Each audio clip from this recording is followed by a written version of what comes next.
So just so you guys know, we'll spend, I don't think we'll probably have 30 or 45 minutes presentation.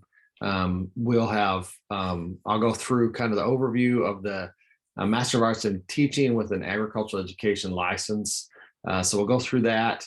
And actually, if you're curious about some of the other ones, you'll get some basic information that relate to all of them. And then after that, we'll have some time to just chat, ask questions. Just so you know, we are recording. So that will,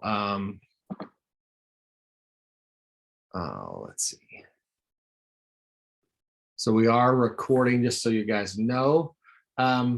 First of all, my name is Dr. Jonathan Ulmer. I am a professor of agricultural education here at K-State in the Department of Communications and Agricultural Education. Ag Ed is a little bit of a unique program. Our faculty and undergraduate degree programs are in the College of Agriculture, but we work with the College of Education for undergraduate certification.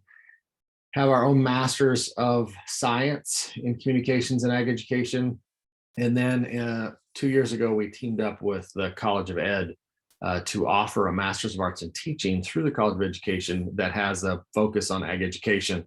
And a few of you on here I've actually emailed with and corresponded with, just so you, because you have had questions, and I'm glad to see you here tonight.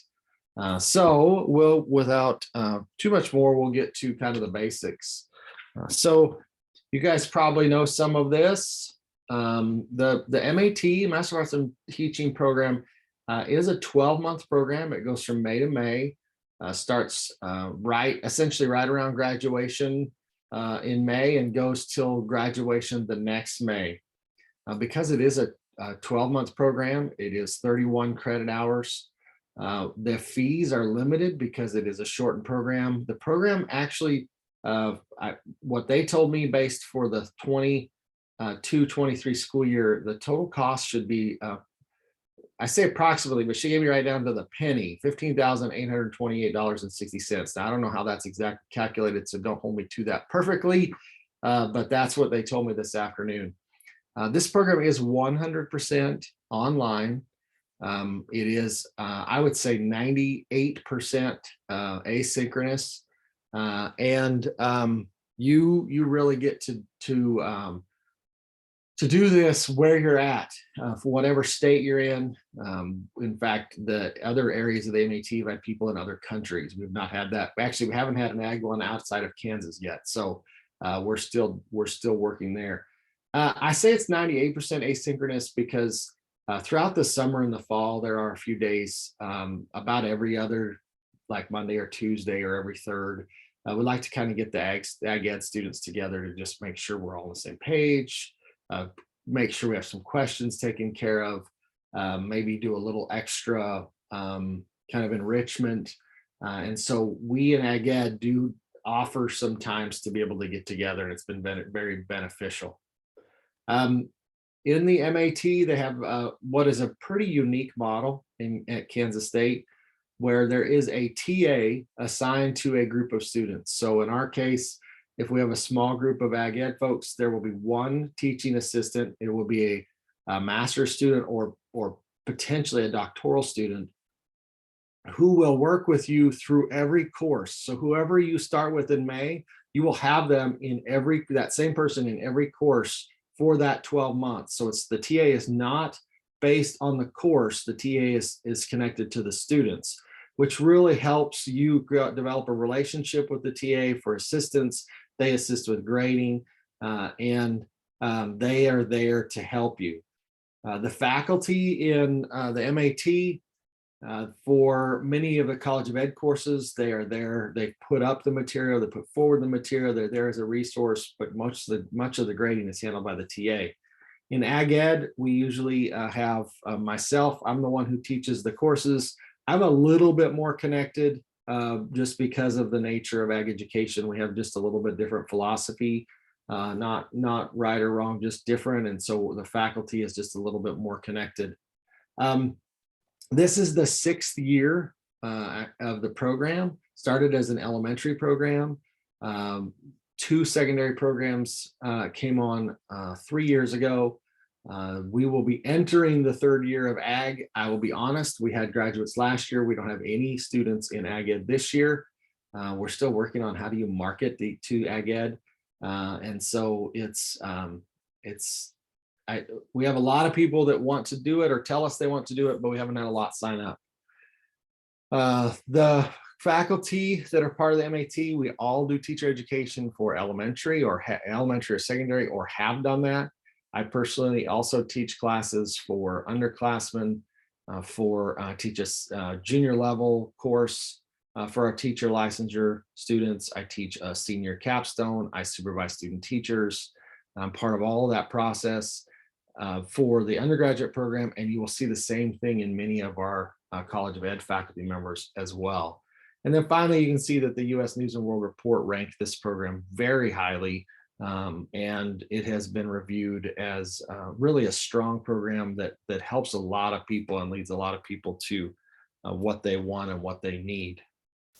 So let's look a little bit at the courses here. You can see this is for the secondary program, and I have put the ag ed pieces into it. If it has an EDCI prefix, you will have that course with all secondary licensure students. So in that EDCI, in fact, some of them are even with the elementary, but for instance, I believe the EDCI 710 is all students, no matter what level. The master's project is all students.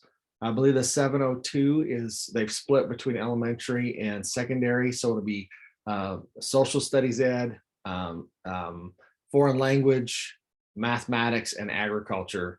I think I'm missing one that are in there together and work together. But when you see the Ag Ed 797, that's a course specific to ag education. You will only be in there with ag education MAT students. It'll be my course, and then the TA will assist you as well. So you can see the May intersession. That's about a 2-week session in May. The summer starts early in June and runs through early August. You see that you have one course in ag education that summer. That course is really starting to get you to think about ag education curriculum, ag education foundations, philosophy, those types of things. Then in the fall, in a traditional fall semester, you shift to 2 courses in EDCI and 2 in Ag Ed. One of those is the methods course. That's really a teaching methods course. You're going to get planning. We're going to build how to plan, how to really work through getting ready for courses through a couple of them. One of them is that methods course. And then that Ag Ed Colloquium 2 is then more things related to the home-based learning projects that we do in ag education. We do more with the FFA and how do you manage FFA chapters in that class. And then the EDCI 800 is actually where you start to work with your school. So in the fall, you have a requirement that you will spend, I believe it's 80 hours over the entire fall in your schools. It will be the same school you do your full internship. You will be able to do time spread out across the entire semester. It's a great time to practice the things you're learning in your classes. It's a great time to bounce ideas off of the cooperating teacher or the teacher that you're going to be student teaching with. But it is in that same classroom, in that same school. And then over the winter session, we do an Ag Ed Colloquium 3. That again is a few more specific Ag Ed pieces, but also, and I'll talk about this in just a little bit, we also have a requirement for another measure of your knowledge of agriculture, and that is facilitated through that Colloquium 3. And then in the spring, you have 7 more credit hours, one of which is the internship. And then the next piece is the action research. So as a master's student, we have a project. As you can see, it starts in May intersession. It will finish in spring semester, and that connects to an action research. Quite honestly, the action research is actually connected to the outcomes of your student teaching. So you're going to do a lot of reflection, a lot of pieces related to learner development, how people learn, your content integration. It's a portfolio that you will do, but it's all really tied together. So that will total 31 credit hours for your Master of Arts in Teaching. And when you finish those 31 credit hours, if you meet all of the requirements related to not just the master's, but also the teaching license, you will graduate the following May with a master's degree, and all of your materials will be sent to the Kansas Department of Education for you to be able to apply for a license. Now, I say that very specifically that way because technically you could earn a master's and not necessarily meet all the requirements for the teaching license, but the goal is to get you to the end with both a master's and qualified for a license. That's the way it's designed. That's the way we want it to be. And that's what we try to head to. Just as an FYI, the next one is actually those who are doing elementary. You can see a very similar program for those that are doing elementary. Theirs is a little less specific because elementary, doesn't matter if you're teaching kindergarten or sixth grade, the licensure requirements are the same. In secondary, if you're teaching social studies or you're teaching a foreign language or you're teaching ag, we all have different licensure requirements beyond the basic areas. And so we've had to kind of split up secondary, but keep the core the same, but split up the content pieces. So you'll kind of see that it looks a little different, but the outcome is the same. 31 credit hours, they finish with a master's and qualified for a teaching license. All right. Let's talk about admission requirements. There's a $65 fee to apply to the program. For those who are on this presentation tonight, you can email online at ksu.edu and they will give you a waiver for that $65. And even if you're on tonight and you say, okay, maybe this ag one's not for me, I think maybe I'll apply for science or social studies, you still qualify for that waiver because you came to one of our seminars. Now, undergraduate degree GPA, it needs to be a 3.0. If you were a little bit below that, we can talk. We have a little bit of wiggle room, but it is really the desire for that, or the intention for that to be taken care of. Brianna asked a question. Brianna, I would email online at ksu.edu and ask if they will help you out with that. Okay. Brittany is the one who helped set this up, and she has those answers. And so I would, that online will go, you'll see actually Brittany's picture at the end, and there's another young lady who's part of that as well. They take care of this. So I would see what we can figure out. All right, so another requirement for admissions is the praxis test in the ag content. One of the very unique things about the agriculture test, and I think the other one that's the same is maybe the foreign language. For some reason, the Educational Testing Services only offers it at certain times of the year. So the next offering after today, the next offering is in April. Now you'll see at the very bottom, the application deadline is April 1st. Myself and Dr. Hawk, who's also in agricultural education, are the ones that review all of the applications. And what we will be doing is we will review those on April 1st, and we will review them. And if you qualify, we will admit you provisionally. And then the requirement is you have to get that passed. So we would ask that you sign up to take that as quickly as you can in April and get those scores to us. Now it takes like 3 weeks for us to get the scores, but you can send us the unofficial scores, because once you finish taking the exam, it gives you your score, and you could email that to us and we would at least have your unofficial score. So that's unfortunately, they used to offer it in February. I don't know why they still aren't, but the next one is April. I was on there today. There is a video process. So you go on and there are 3 interview questions. You have to make your own video and upload your video to that system.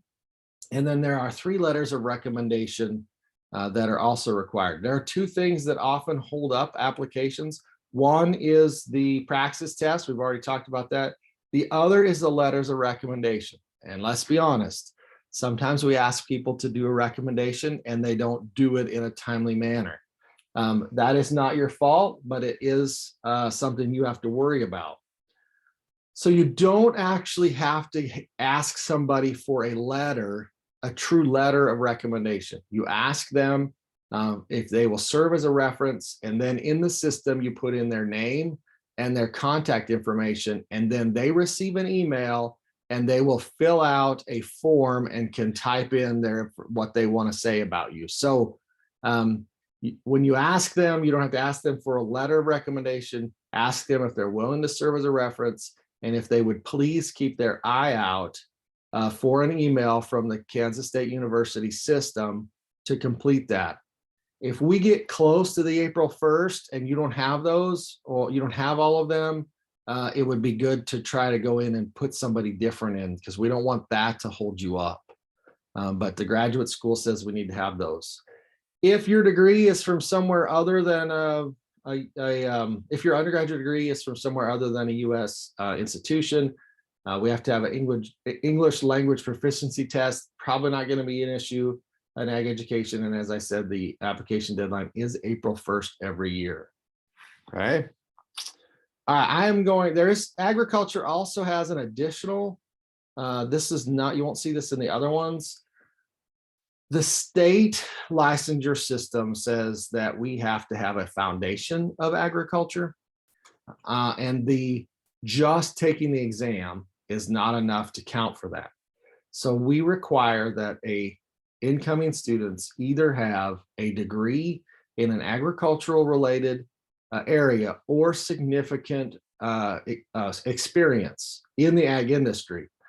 Now, within agriculture, nationally, some states vary a little bit, but essentially nationally, there are 7 pathways. This is also what Kansas recognizes, that you need training in agribusiness systems, animal systems, biotechnology, food products and processing, natural resources and environmental systems, plant systems, and then power structure and technical systems, which we would often refer to as agricultural mechanics.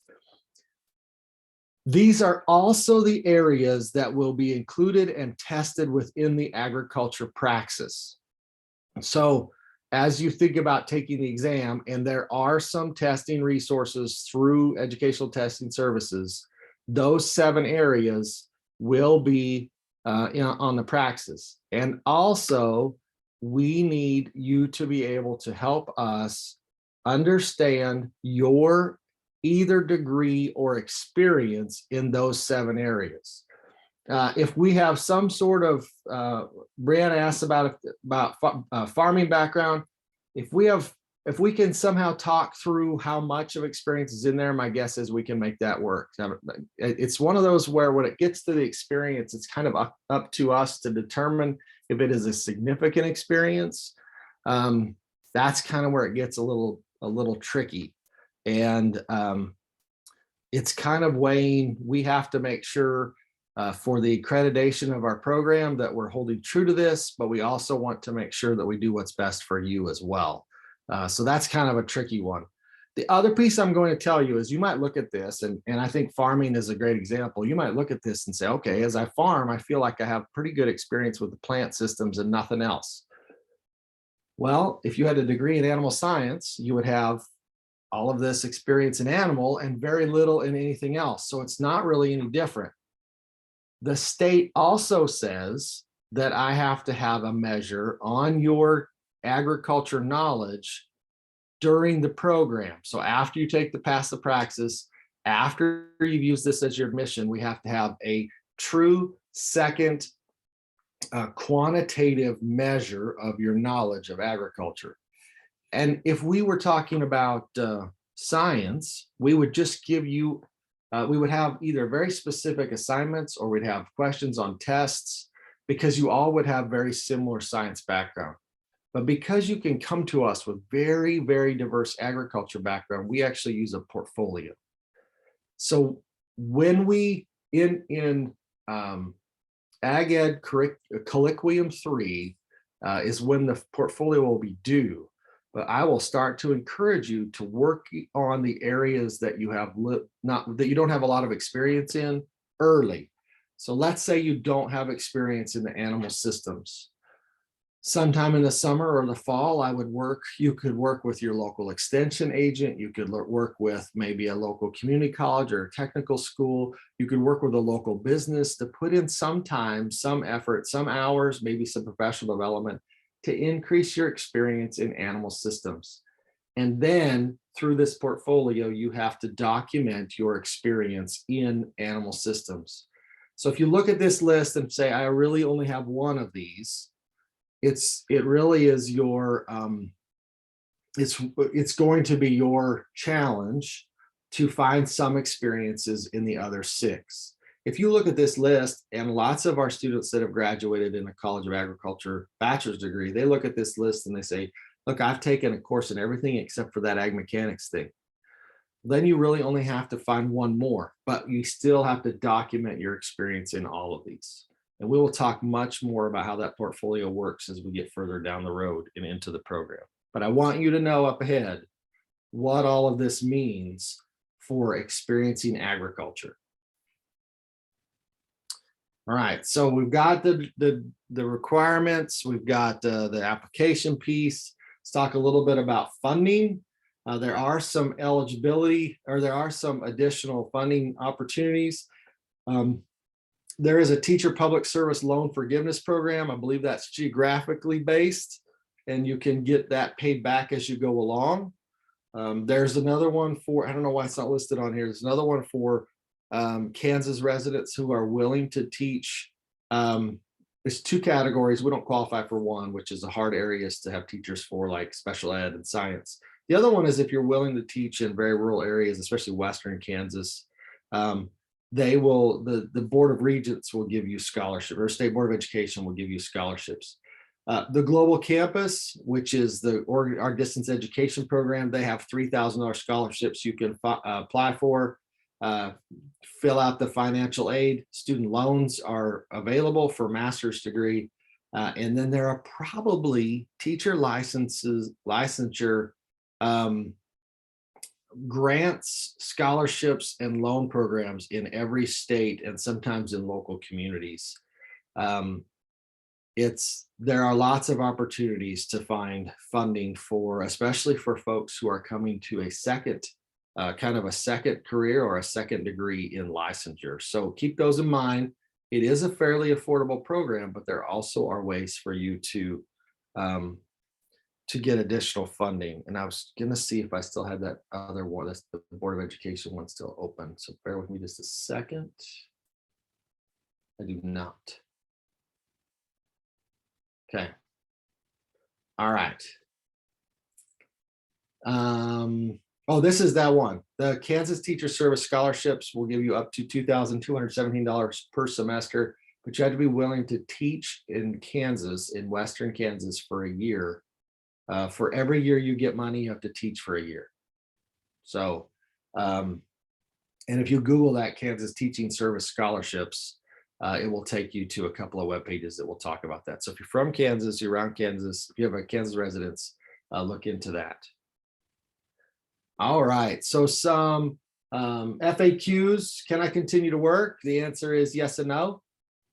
So in the fall, when we are doing this, these hours throughout the fall, almost all of our students continue to work throughout the fall semester.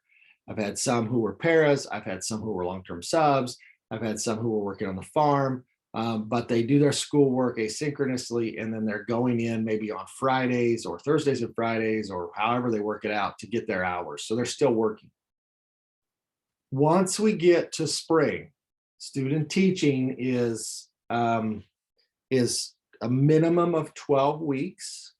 It will be like a full-time job for 3 months. And at that point, you will need to put your job on hold to be able to focus on it, because it will be as much as you can handle while you do your student internship. Some of our students still do a few things, like a few part-time hours in the evenings and the weekends. That becomes very, very difficult. We work with your local school or area schools to find a place for you to do your fall field experience and your internship. Now, I know we have a couple of Kansans on here. We know the ag teachers around the state. We know the administrators. We will connect with the schools in the area. You might say, hey, I really want to student teach at this school. And we might say, their ag teacher's only been there 2 years. They're still trying to get their feet wet. We would like you to consider the next school over, or maybe, we don't want you to go very far. So we will work with you and the area schools. Now, Brianna, if I remember correctly, you're from Iowa. We will call Dr. Smalley at Iowa State University and we will say, look, Brianna lives here. She thinks she would like to student teach in this place. And we have a discussion with Dr. Smalley about, is that a good place? Does he have somebody who's going to student teach there? And if it isn't a good place, or if he has somebody we're going to conflict with, we would say, okay, what's someplace really close that we could get Brianna to get her experience so that she could be licensed. Because ag education is not in every school and is actually a pretty tight-knit group, we can call people in almost any state and talk about where the placement could be. And in ag ed, the local institutions know their teachers and can help us place. So we do that a little bit differently than some of the other areas because there's a science program in every school. There's an English program in every school, elementary schools in every district. We have to work with our local areas because we all have, with our local institutions, just to be able to find good placements. And we take, I can't speak for everybody else, but we take our placement of our interns very seriously because we know the experience they get during student teaching is highly correlated to their ability to be successful as a teacher starting in August. So we take that placement very seriously. You will earn the completion of this, you will meet the requirements to earn an initial teaching license for agriculture 6 through 12 in Kansas. Okay, so I'm gonna look at the two below there. What if I want to teach in another state? You complete all of the requirements to get your Kansas license, and then you call Brianna, you call the Iowa office and you say, here's my Kansas license. And in Iowa, they're going to say, okay, fill out this form, pay this fee, and we'll give you an Iowa license. In some states, they might say, well, you need to take an extra class, or you need to take a different test. But in about 47 of the states, it's pretty much just fill out the form and pay the fee to be able to switch over. And we can help you with the resources or the information. We will help you with finding information on how to get that transferred. Now it says, oh, by the way, an initial license in Kansas is 2 years. You have successful teaching, you do some professional development, and then you apply for the next level of certificate. And I also want to say, if you get done with this and you decide you're not going to go directly into teaching, whether you live in Kansas or not, you should get the Kansas license, because it's easier to get a license in 5 or 10 years if you actually completed everything now than it is if you didn't complete it now and come back in 5 years and say, hey, I really would like to get my license. Technically, you have to meet the requirements of 5 years from now if you do that. So it's always best to just finish it here, fill out the paperwork, pay the fee, get the license, even if you're not going to use it right away. Once in Kansas, once you have a license in a secondary area, you can take the test to get a license in any other area. So if you're an ag certified to teach ag, you can take the science test or the math test. And when you pass those tests, you are licensed in that area. You cannot test into elementary, that you have to do a separate program. And if somebody in science takes a career and technical education test like ag or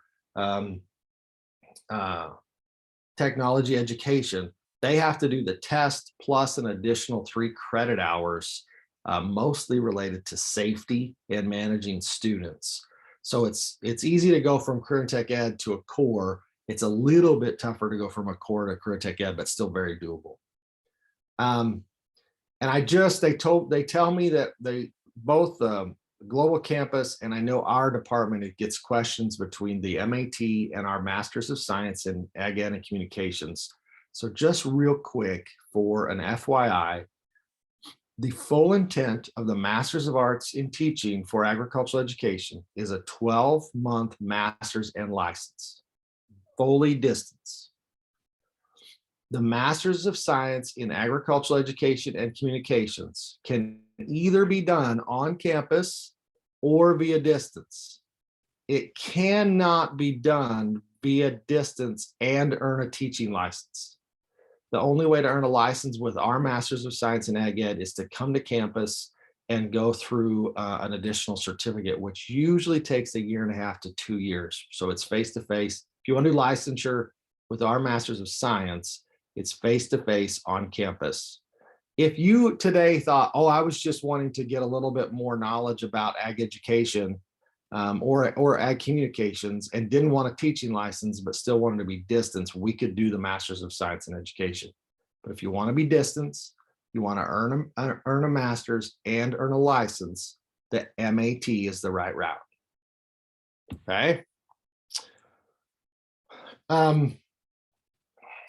You can go to online.k-state.edu. There's a how to apply button there. We'll make this recording available for you, and that's how you can get started. And as Brianna said, she's already on path. Last, I want you to know who these people are, myself included. There's my contact information in the bottom right, my email, my office phone number. Brittany is the one who set this up, helped me set this up today. She's, as you can see, she's an admissions rep with Global Campus. And her and Diane have the same email. They monitor that online at ksu.edu. They both work for Global Campus. They both can answer questions. And finally, this is Dr. Tom Bontz. Dr. Bontz is actually the faculty member that started the MAT program 6 years ago. He is the director of the MAT program. He was on before all of you jumped on and we talked, and he's really the one that we all look to for leadership and helps us keep moving forward. So if you want to get questions about MAT in general, or even if it were about one of the other content areas, you can email tvonce@ksu.edu and he would be happy to help you. Okay, that was a sip of water from a fire hydrant. So I will, because there's only 4 of you, rather than us putting more things in the chat, you feel free to unmute and ask questions, and I will do my best to answer those.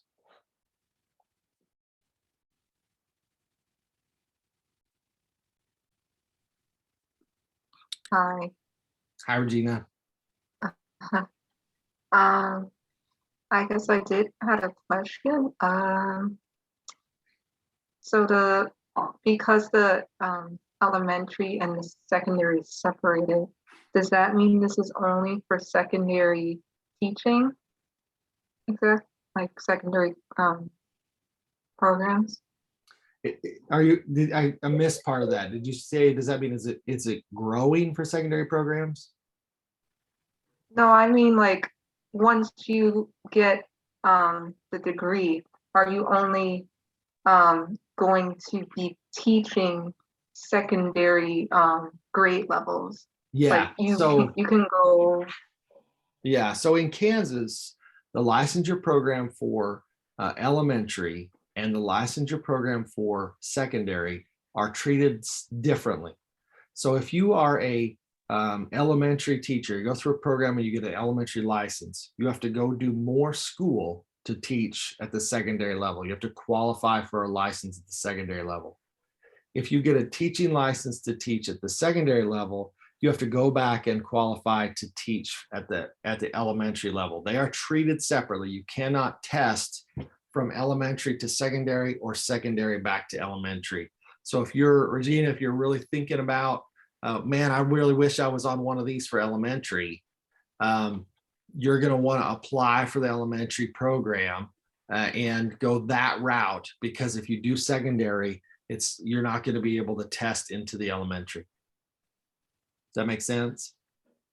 Yeah. Mhm. And if you're curious, if that was your intention tonight, you got on and thought, man, I'd really like to teach elementary, one of those other three folks would be somebody you should contact. I would probably start with Brittany, honestly. Let's see if I can get back to her. Or you could just send it to online@ksu.edu. So, but if you're considering secondary and ag ed specifically, you're in the right spot. If you think there's another area of secondary that you want to look at, Dr. Vance is the one who would be a good to contact about that. And I was going to remind myself of the areas of secondary that we have. So, all right, who else? Hello, I was wondering if most students who complete the Masters of Arts in Teaching have success in finding jobs after completion. So I can speak. So my quick answer is yes. There are lots and lots of teaching jobs. We have a shortage of ag teachers across the country. We will graduate in ag ed at K-State. We will graduate 27 students this year with a teaching license, and Fort Hays will probably graduate 1 or 2. And we will have, on average, we have about 30 to 35 first-year teachers, ag teachers, just in the state of Kansas every year. Of the 27 will graduate, my guess is about 5 will probably go like into extension or somewhere like that. So we have a big group this year. We will have 22 next year. We're not as big. We won't meet the demand for ag education. The demand in science is super high. We're not meeting that demand for teachers. The foreign language, we're not coming anywhere near meeting the requirements for that. Social studies, they are a little bit, they're about even with social studies, still need more than they actually are getting. And special ed is an area that we're not meeting the need at all. So if you are super place bound, you're going to have a harder time. For instance, we had a graduate in May of 21 whose husband is a rancher, and so she is super place bound. She is substitute teaching, but till one of the jobs in the schools right around her come open. And actually the school, the teacher in her local school is planning on retiring next year, and she'll be a shoo-in for that job. So the place bound is hard for people, Christina, but for the most part, if you've got a little bit of flexibility, you're going to be able to get a job. We have people who will take jobs this year who will not actually earn their teaching license for 2 more years. Kansas has a transition to teach program. It's actually, an ag ed is actually at Fort Hays State. And if in that program, you start working, you have to have a job, teaching job. So you start working and you start your master's, and it takes 2 years. And it's difficult to be a first-year teacher and try to be a full-time student. And that's one of the reasons I like the structure that Dr. Vance put together here. This is for folks who want to put in the effort in 12 hard months and then be ready to go. And you don't have to try to do both at the same time. Long answer to a question that probably wasn't quite that long. Oh, well, thank you very much. I was wondering specifically about English, as that's my area of interest. Yeah. Are there a lot of jobs available for English? So English is one of those, we're closer to meeting the need, but we're still not meeting it. And I can't, you would have to email Dr. Vance to get specific information related to English or connected to the English person. Hold on. I know my screen just went goofy, but hold on for a minute. Bless you. If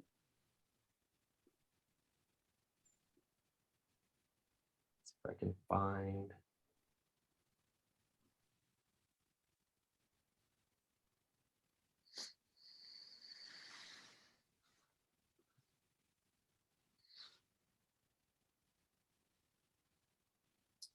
Oh, I can't right now. I can't think of who our English person is. But Dr. Vance or that online at ksu.edu will help you connect you. All right, who else? Can I also ask about those 7 pointers that you need to know for that agriculture test? Yeah. So what if you're like, I know for me, I'm kind of going head into it, and I'm not sure if I know every single point. So what would you say in terms of, okay, we have to kind of prepare ourselves for it? How exactly? Will we just study it? Well, Or, actually, Regina, what we would prefer that when it comes to the test, yeah, it's really a study piece. It's really there are some guides that the ETS, Educational Testing Systems, has or services has that will help you prepare for that. Quite honestly, they don't let me look at the test, so I can't tell you what areas to study. I know that they're on there. I hear my students kind of talk about it. But ETS has the best resources because they're the ones that have this, they are the ones that actually administer the test. After you pass the praxis and you're doing stuff within the program, we will work with you to be able to develop a kind of an experience plan so you can even expand beyond what you start with. But ETS is the best place. And the great part right now is that you've got between now and April to really start kind of digging you through that. And I'm okay, sure there are other study guides online as well. I would just Google those. okay. And you said that the springtime gets much more crazy than the fall in terms of like timing for what you can fit in between class and school. I mean, work and school. Yes, absolutely. When you go into the full internship in starting in January, there are 12 weeks there where you essentially are a full-time teacher underneath the guidance of another teacher. It is a full-time experience for that 12 weeks. So it's hard to have a job during those 12 weeks. And so it would be essentially the first 12 weeks of the 2023 calendar year. Okay. Mhm. So how do you determine like how much more knowledge you have to have in those 7 areas? You mean for as we go through the program? Yeah, I guess like our second testing or like our Right, the second. portfolio. Yeah. Well, I'll be completely honest with you, Caitlin. We're still kind of trying to figure out the true needed amount because prior to MAT, it was coursework. So a student had to have at least one class in every one of those areas. Well, I'm not going to require you to go take an undergraduate course in animal sciences. So what I'm asking is that we work together to create an experience for you. It could be a couple of days or a week-long experience. It could be a full day workshop somewhere. It could be some sort of externship or even a little bit of an internship. And we work together to kind of put that, to develop that as a kind of a professional development plan. And I'll be honest, I don't have a quantitative amount because this is so new for us. Okay. Perfect.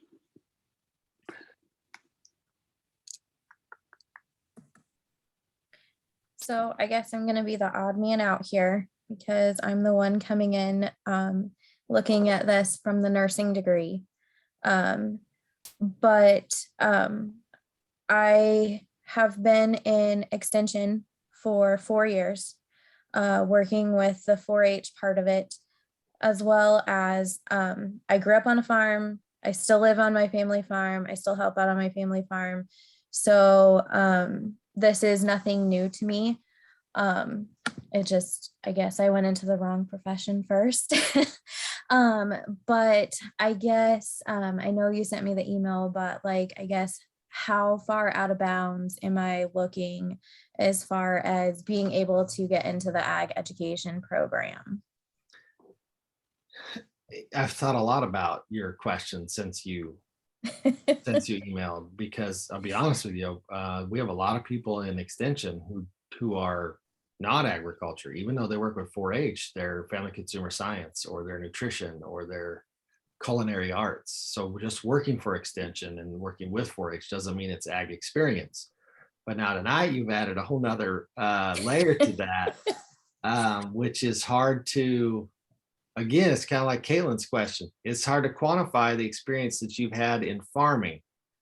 Brianna, I think what I'm going to ask you to do is put together a one-pager about your experience. And if you think about these 7 areas, because Dr. Hawk and I will be the ones who will determine if you meet those requirements. And this is all gray, right? So they told me when we first had these discussions, the hardest part will be this program will be people who will want to be in it who won't have a cut and dry College of Ag degree.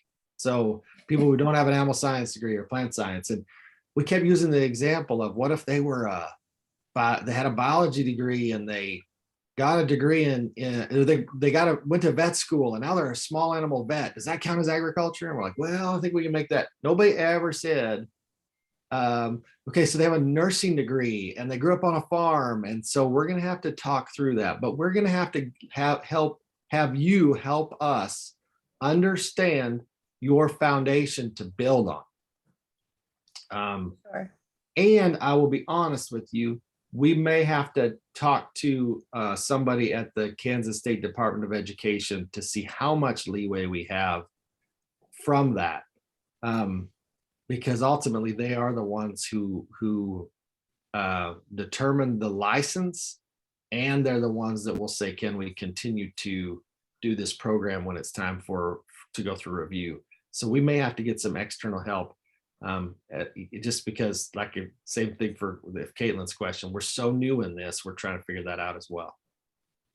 So if you want to take the Bray over the next, maybe between now and the beginning of January, and kind of put together a one-pager describing your background and your experience and get that to me, then Dr. Hawk and I can talk through that, and that will give you an answer long before you have to pay to register for the praxis. Okay. I don't want you to spend the money on the praxis if it's not going to help you.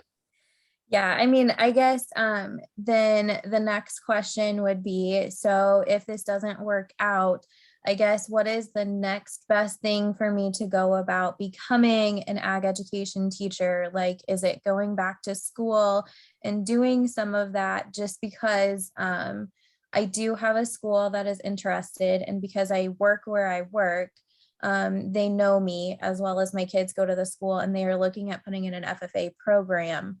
And so they would like me, if possible, to be able to come in and be their FFA teacher when they get that up and running. But I mean, they know what I do now as far as working for extension, being the livestock coordinator for our 4-H program, living on the farm and doing what I do, so it's just kind of one of those things that I kind of almost already have a job I can fall into in a couple of years. So that's kind of where I'm at as far as looking forward to that. And Sure. Actually, when I saw your program, it was like, well, this is almost perfect, perfect Right. as like how I could go about it and be ready for them when they are ready for the FFA program Right. come into play. So I just flipped over to look at the other areas. The science one, I believe, is in the middle of approval. Because if we didn't have this and we still had the science one, I would say go get the science one and take the test for ag.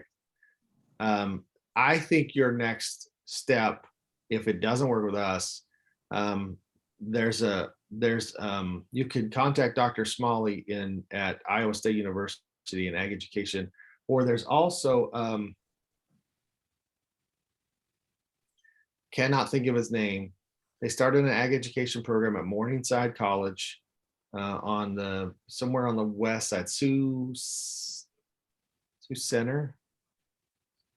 Somewhere over there at Morningside is the institution name. I can't think of the gentleman's name. He's about 6'6". He's got the broadest shoulders you've ever seen and is the biggest heart you'll ever see. And he would be one I would contact and say, hey, is there something you can help me do? And that would be your next contact. I think would be him. And I can find his name for you. I can't think of it. He taught high school at Carroll Kemper High School in Carroll, Iowa, but I can't think of his name. So he would be the next one, and it might be to work. I don't know. It's every state has such different requirements that, what I know right now is Kansas. Oddly enough, I can tell you the Texas ones too, because that's where I was at before I was here. But I can tell you the Kansas ones, and once you get the Kansas license, you can transfer it over. But that's our barrier here. So I would tell you to get a hold of Morningside and talk to him if this doesn't work. I don't think they have anything that would get you done this quickly. Right. And that thing is, I'm kind of one of those that is like, bound to my area. Like I'm not able to go because, I do have a family, I already have a job, I don't want to uproot my kids, I need something online so it's easier for me. Just kind of that's what I'm looking for. And when I found you guys, it was like, oh, this would be perfect if it will work, so it's kind of. No, I get it. And that you're the type of person this was put together for, somebody who can't come to campus or can't go to a campus. This is really, that's what they started the MAT for, and that's why we got involved with it. So we'll see, put that together and we'll see where we can go from there. Okay. And you said ask us these hard questions. Already in. You Say said that again. this one is already in like approval form, or like they're full, or? I'm sorry, ask that one more time. Like for the MAT and science, you said they're kind of in approval already right now? They are, I believe they are in front of the Kansas State Department of Education. So it will probably be the 2023 year at the earliest that we'll have science in. Okay.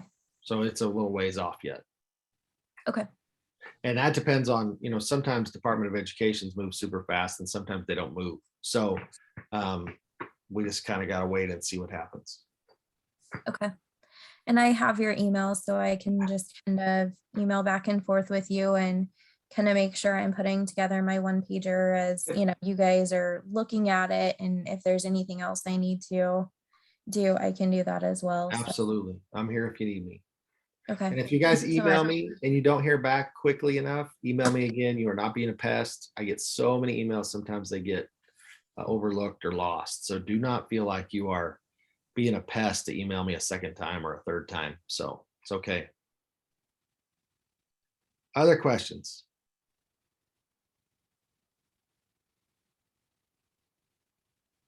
I have one more. One more question. I just want to ask kind of the same thing because I'm also kind of out there, like where I actually majored in graphic design before. So now that I'm switching to a totally different thing, I'm a little skeptical on how much I know about agriculture because I'm just doing this like this year. Right. So I'm just a little curious as to like how much did you get for students who didn't major in agriculture in their bachelor's beforehand? Just a little yeah. curious. So honestly, Regina, if you don't have a degree and you don't have experience in some sort of industry experience, it's going to be difficult for us to be able to justify you in the program. And I hate saying that because I want more ag teachers, but when we do that, we're not setting you up for success. So there are a few things you can do. One would be you could go find a job in an ag company, and there are lots of them looking for graphic designers, and get some experience within that. The other one would be is if you do live near a community college or a university or a technical school that has ag, you could take some ag courses and maybe earn a certificate.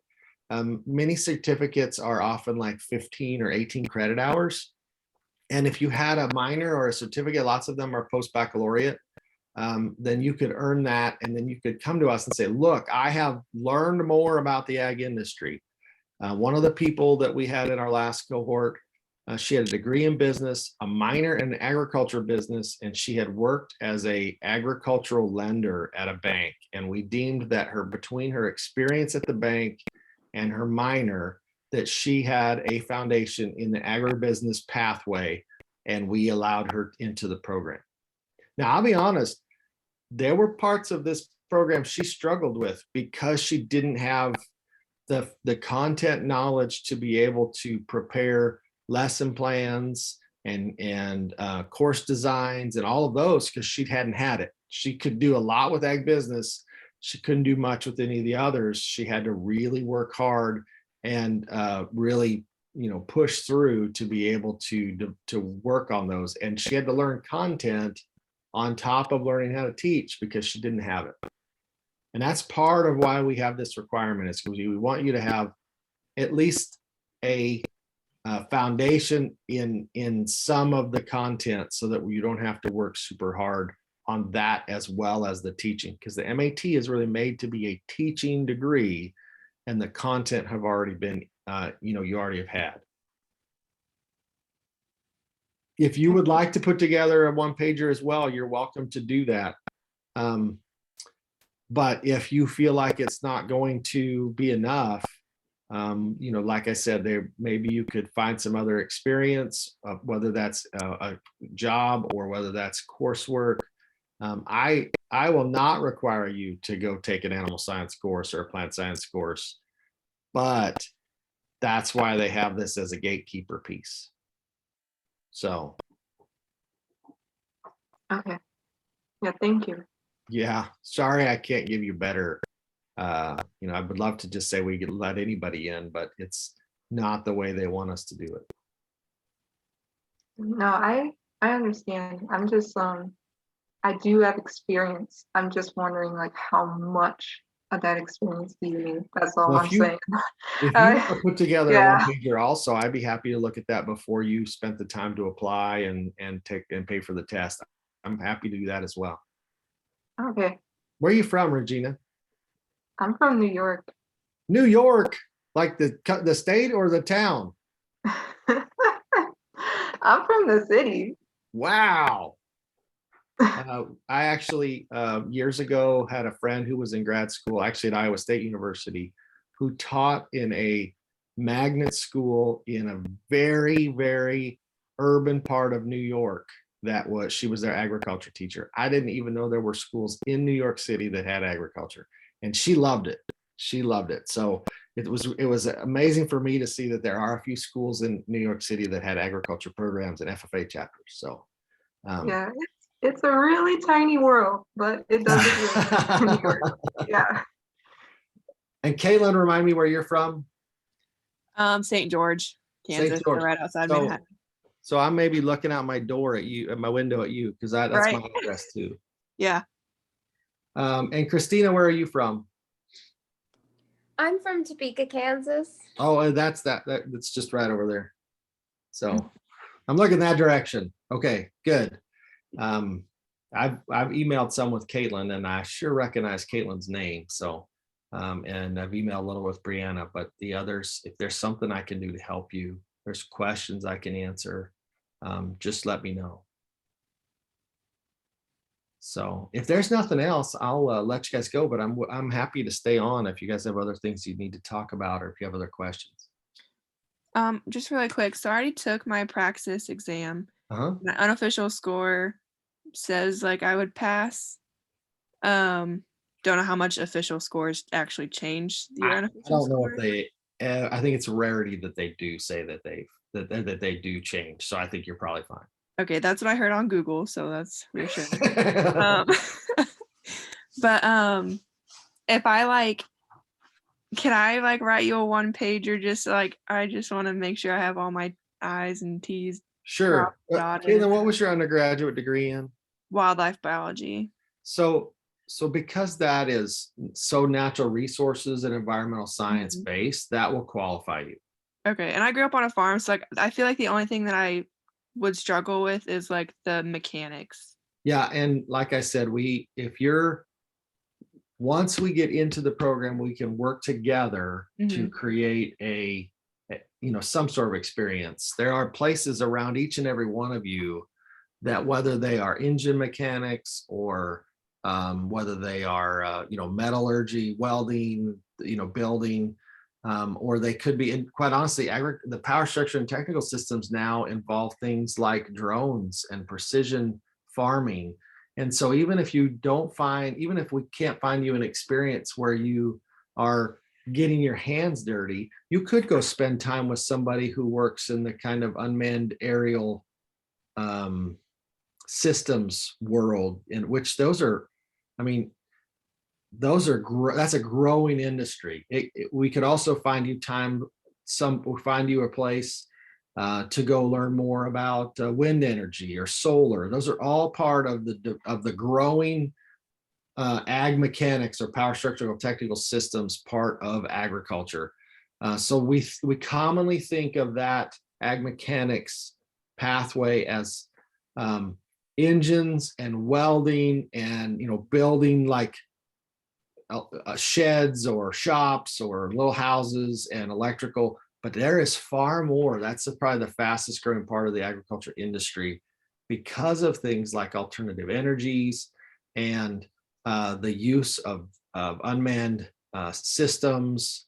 So that's one that is really easy for us to think non-traditional. So if we can find some place in your areas that do work, even if it's, I would say, if you wanted to learn more about engines, I wouldn't care if it was a agriculture related place, because an engine in a car runs the same way as an engine in a truck, or a tractor, or and quite honestly, the basics of a lawnmower are the same basics of the car that's in my garage. So we can get you experience in areas like that.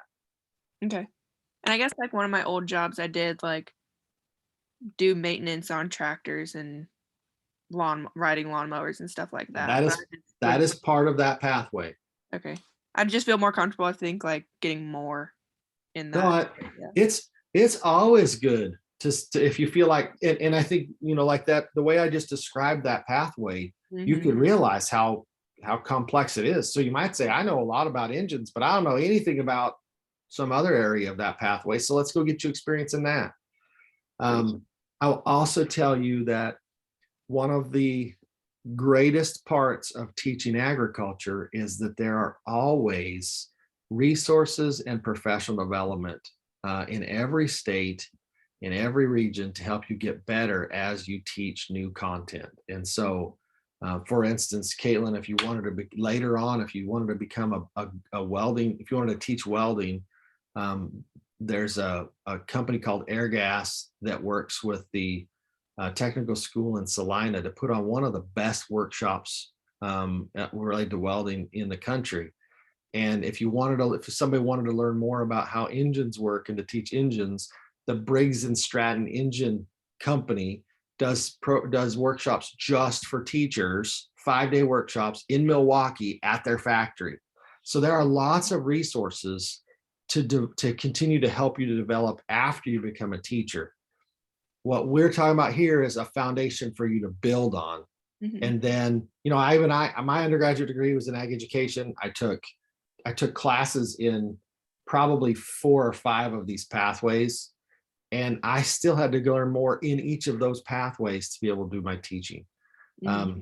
My students here at K-State take at least one course in every one of those pathways. But I would tell you that they might have a lot of animal science, or they might have a lot of plant, but they may only have one natural resources course. They're going to have to learn more about natural resources as they go through their career. Okay. So yes, there are lots of opportunities for professional development. We just have to make sure you have a foundation now to build on as you go forward. Okay. Who else? So I have one more question, and it's about the praxis. So if I would still decide to go ahead and take my praxis, They are still offering it online through December, correct? I I started I started looking at their website, and their website's not the easiest thing in the world. Um, and I don't think I checked the box for the at home, now that I think about that. Because on there the was one to at-home, find dates, and there's a check box there, and I did not check that. I think the at home, there's even some in January.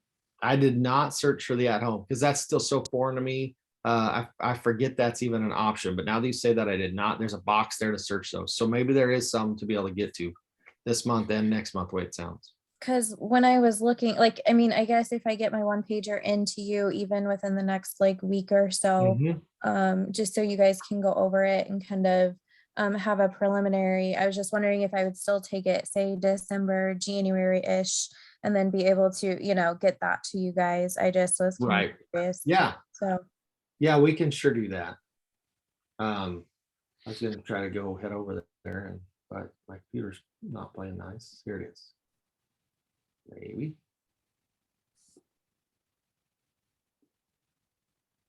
Oh, where it went.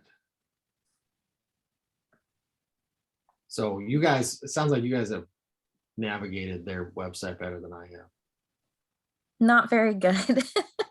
I had just at least signed up for just an account to be able to look at, what kind of testing options and when they had it available, so I could kind of get going on it anyway. So that wasn't holding up my application. They I've often said that I feel like the biggest racket in education is textbooks. I think the next biggest racket is testing services because you got to go to them. They charge you over $100 a piece. Mhm. It's just absolutely frustrating to me. That's kind of why I keep up on my nursing license, because then I know, like, I probably won't ever use it again, but I don't want to have to pay for the test. Right. Or So through the the way test I'm again. searching, which there may be another way to search. So the way I'm searching is not showing me those dates. Wait. Yeah. It's not showing me those dates for at home because I've checked it now. But I think there's more than one way to get through this website. So all it's showing me is that like there's 3 weeks in April that it says that you can take the test. So um, if you guys are finding it better, if you guys are finding some in December and January, as long as it's the agriculture praxis, and I believe the number is 5701, as long as it's the agriculture praxis,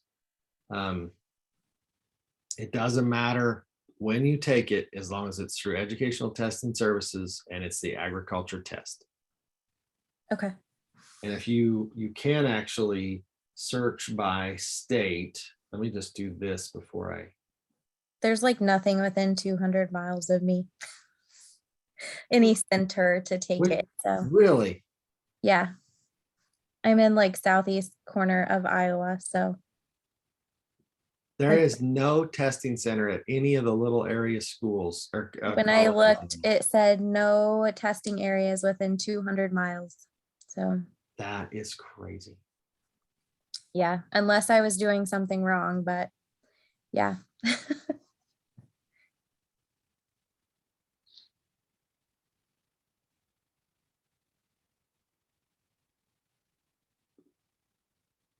Yeah, so we want agriculture. The test number is 5701. Um,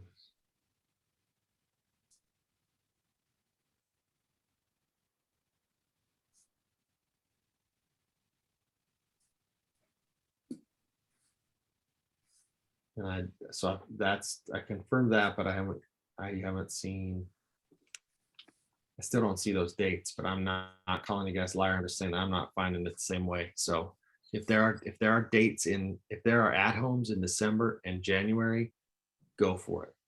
As long as it's that same test, doesn't ETS, same test, shouldn't be an issue.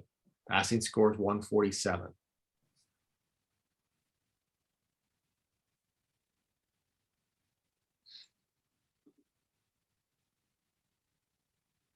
Perfect. Thank you. You bet. What else?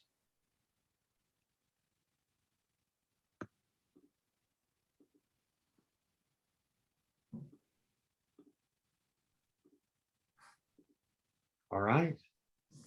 Guys, I'll have my email, julmer@ksu.edu. If you need something, shoot me an email. Put MAT in the subject. That way I can quickly know what we're talking about. And we will figure it out from there. Okay. If you want to explore another area, email that online at ksu.edu or tvance@ksu.edu. Both of them will head you in the right direction. And don't forget, other than Brianna, who's going to try to get her money back, even if you do ag ed or one of the other areas and you apply, email that online at ksu.edu and try to get the waiver. Okay, because you were on today, you qualify for the waiver. All right. Well, I hope everybody has a wonderful holiday season and is safe. You're traveling, be safe. And I look forward to working with each of you as we move forward. Thanks for coming tonight, and let me know what I can do to help you. Thank you.